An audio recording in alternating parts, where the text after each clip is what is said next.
بسم اللہ الرحمن الرحیم۔ السلام علیکم friends, welcome to my YouTube channel. میرا نام ہے محمد افضل اور آپ دیکھ رہے ہیں فضلی رائٹس یوٹیوب چینل۔ اس چینل پر آپ کو مختلف قسم کی سبق آموز کہانیاں مل جائیں گی۔ ان کہانیوں کا آپ کی زندگی سے بالواسطہ یا بلا واسطہ تعلق ہو سکتا ہے۔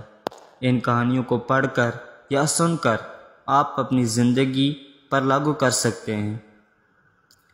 تو آج کی اس ویڈیو میں ہم ایک نئی کہانی کے ساتھ حاضر ہوئے ہیں۔ آپ اس کہانی کو صرف کہانی سمجھیں یا اپنا بچپن سمجھیں یا اپنی زندگی کا حصہ سمجھیں، یہ آپ پر منحصر ہے۔ آج کی کہانی کی طرف جانے سے پہلے ایک چھوٹی سی ریکویسٹ ہے کہ اگر آپ اس چینل پر نئے ہیں تو اس چینل کو سبسکرائب کر دیں، ویڈیو اچھی لگے تو لائک کر دیں اور اپنے دوستوں کے ساتھ شیئر کریں۔ 5ویں جماعت تک ہم سلیٹ پر جو بھی لکھتے تھے اسے زبان سے چاٹ کر صاف کرتے، یوں کیلشیم کی کمی کبھی ہوئی ہی نہیں۔ پاس یا فیل صرف یہی معلوم تھا، کیونکہ فیصد سے ہم لا تعلق تھے۔ ٹیوشن شرمناک بات تھی۔ نالائق بچے استاد کی کارکردگی پر سوالیہ نشان سمجھے جاتے تھے۔ کتابوں میں مور کا پنکھ رکھنے سے ہم ذہین ہوشیار ہو جائیں گے، یہ ہمارا بھروسہ اور عقیدہ تھا۔ بیگ میں کتابیں سلیقہ سے رکھنا باصلاحیت ہونے کا ثبوت سمجھا جاتا تھا۔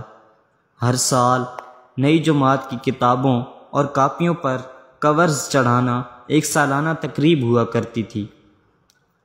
والدین ہماری تعلیم کے زیادہ فکر مند نہ ہوا کرتے تھے اور نہ ہی ہماری تعلیم ان پر کوئی بوجھ ہوا کرتی تھی۔ سال ہر سال ہمارے والدین ہمارے اسکول کی طرف رخ بھی نہیں کیا کرتے تھے، کیونکہ ہم میں ذہانت موجود ہوا کرتی تھی۔ اسکول میں مار کھاتے ہوئے یا مرغا بنے ہوئے ہمارے درمیان کبھی انا یعنی ایگو نہیں آئی۔